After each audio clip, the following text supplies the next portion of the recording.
winners and losers is former speechwriter for President George W. Bush, Mark Thiessen. Hi, Mark. Good morning. How are you? I'm well. Let's start with the winners. Who do you think won last night? Oh, I think Newt Gingrich won for the same reason that Romney won the previous debates. No one knocked him off of his perch.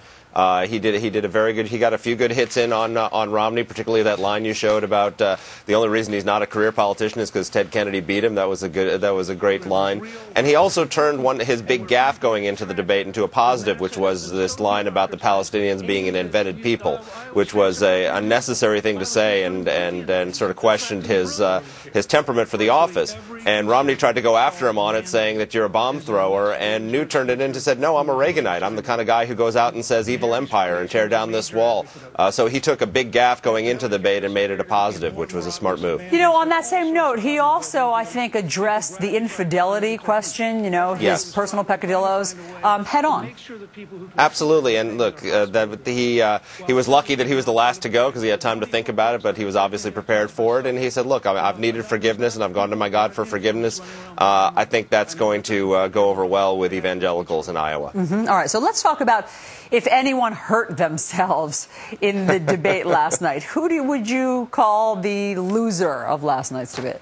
Mitt Romney, without question. I mean, Romney had his worst debate yet. He got into the biggest problem he had, quite frankly, is he needs to knock Newt Gingrich off of his perch. Newt Gingrich is the front runner right now that needs to get knocked off, and for some reason he decided this would be a good time to get into a fight with the old front runner, Rick Perry, which makes no sense at all. And you know, Mark, let's play for the viewers in case they didn't see it last night. The moment that most people, analysts today, are saying was the big faux pas of Mitt Romney's. Sure. Let's watch this. I read your first book, and it said in there that your mandate in Massachusetts, which should be the model for the country. Now, I know it came out of the reprint of the book, but, you know, I'm just saying, you were for individual mandates, my friend. You know what? You've raised that before, Rick, and you're simply wrong. It was true then. No. It's true now. Rick, I'll tell you what. $10,000? $10,000 bet? I'm not in the betting business. Oh, okay.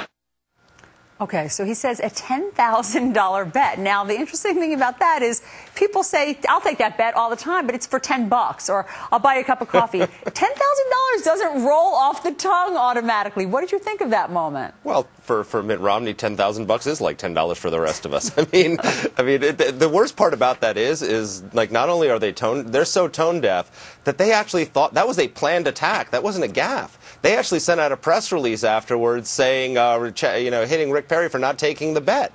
I mean, they planned that and had no idea that would backfire the way it did. It was a remarkable moment, both because it was a really stupid line, and two, it went after the wrong guy.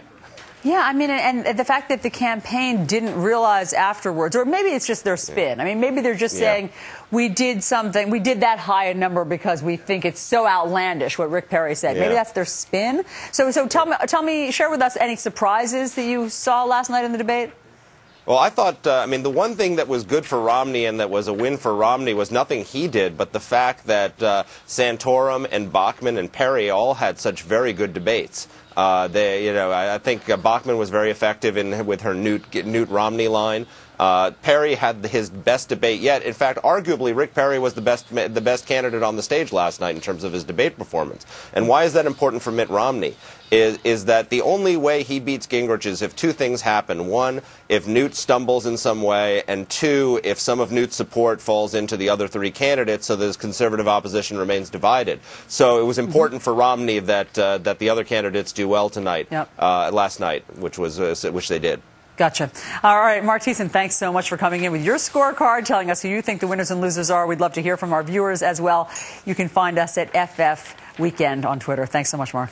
All right, a college lecturer's comment sparks nationwide outrage. It says that soldiers get paid, so why should they get Christmas care packages? We have a veteran here with his reaction to that next.